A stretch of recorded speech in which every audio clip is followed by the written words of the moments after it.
Iran, a land rich in history, full of vibrant culture, and steeped in traditions that date back thousands of years. It is home to warm, welcoming people who are proud of their heritage.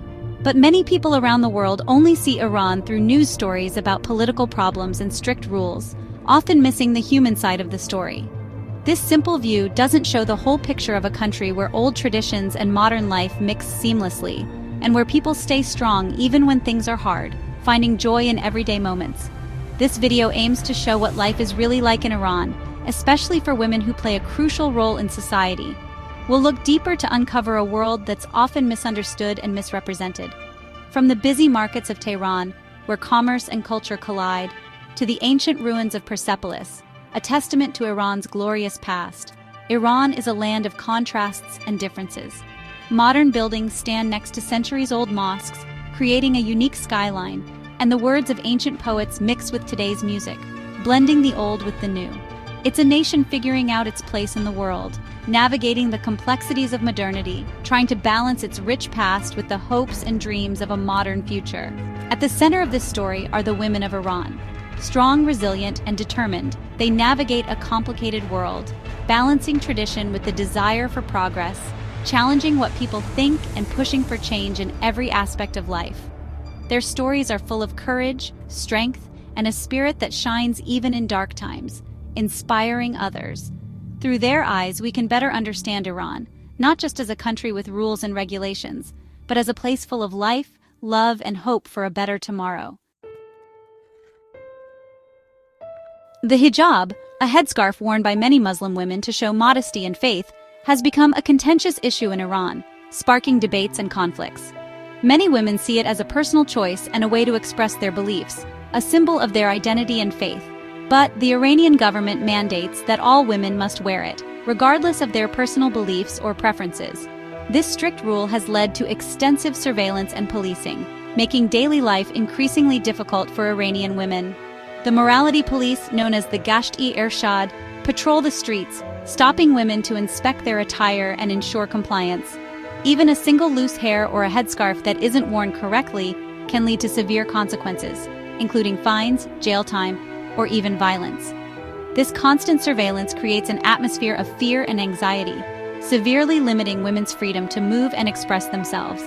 It serves as a constant reminder that the government exerts control over even the most personal aspects of their lives. This relentless monitoring is extremely stressful, taking a toll on women's mental health and making them fearful to speak out.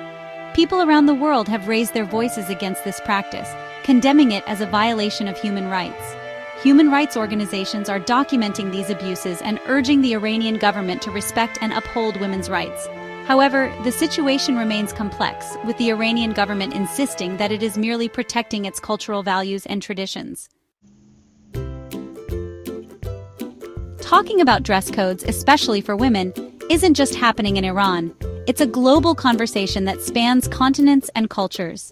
Throughout history and in different cultures, people have discussed modesty, what's proper to wear, and the role of clothing in public. These discussions have shaped societies and influenced norms.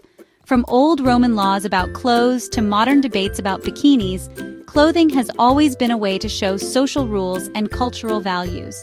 It reflects the changing attitudes and beliefs of a society. In some cultures, how you dress is deeply connected to religion. Clothing can be a symbol of faith and devotion.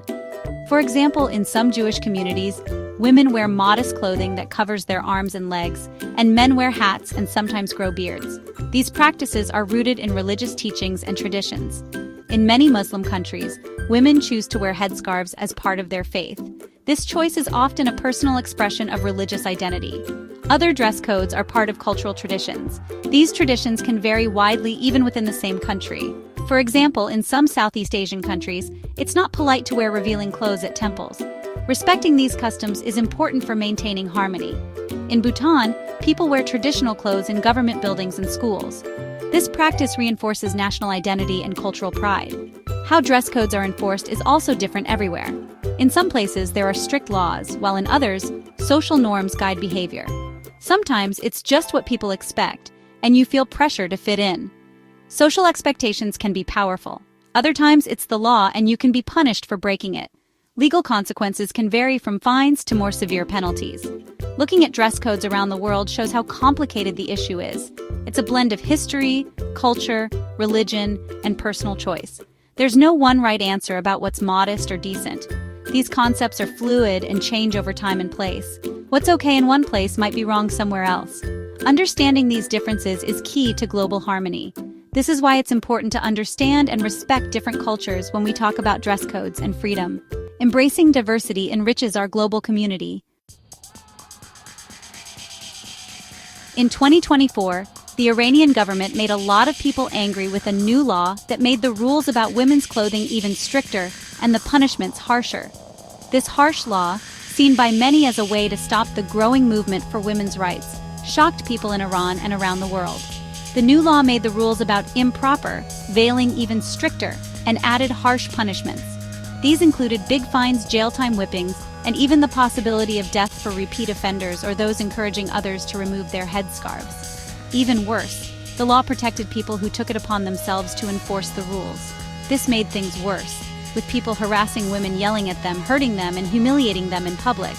This law was a big moment in the fight for women's rights in Iran. It showed how much the government wanted to control women, but it also made people resist even more. Women from all backgrounds, supported by men, stood up to challenge the law and demand their rights. Echoes of Mahsa, the women, life, freedom movement. When Mahsa Amini died in September 2022, it caused a lot of anger and sadness in Iran and around the world.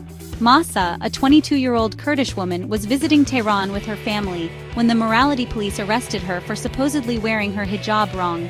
She died while she was with the police, and people think the police hurt her. This started many protests, which became known as the Women, Life, Freedom movement. Mahsa's death became a symbol of how women are treated in Iran.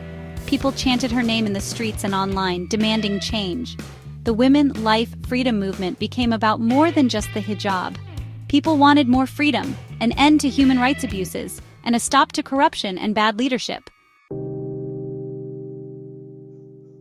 A momentary break, the paused law, and an unsure future. With pressure from around the world and the strong Women, Life, Freedom movement, the Iranian government surprised everyone in late 2024. They said they would pause the new dress code law while a special group reviewed it. Some people were hopeful, thinking the government might listen to the people. Others didn't trust the government, thinking it was just a trick to stop the protests. Pausing the law gave women in Iran a break from the constant watching and harassment. But no one knows what will happen next. The group reviewing the law hasn't said anything yet, so we don't know if the government really wants to change or if this is just a short break in the fight for women's rights. Beyond the veil, the strength and spirit of Iranian women. Even with all the problems they face, Iranian women are strong. They are artists, business owners, scientists, athletes, mothers, daughters, and friends. They are the center of their families and communities, and they are leading many positive changes in Iran. Iranian women are very educated, with more women than men in universities. They are doing important work in many areas, from medicine and engineering to art, writing, and movies.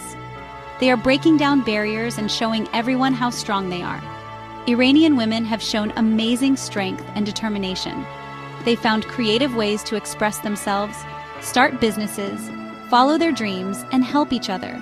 They are speaking up for change in their families, communities, and the world.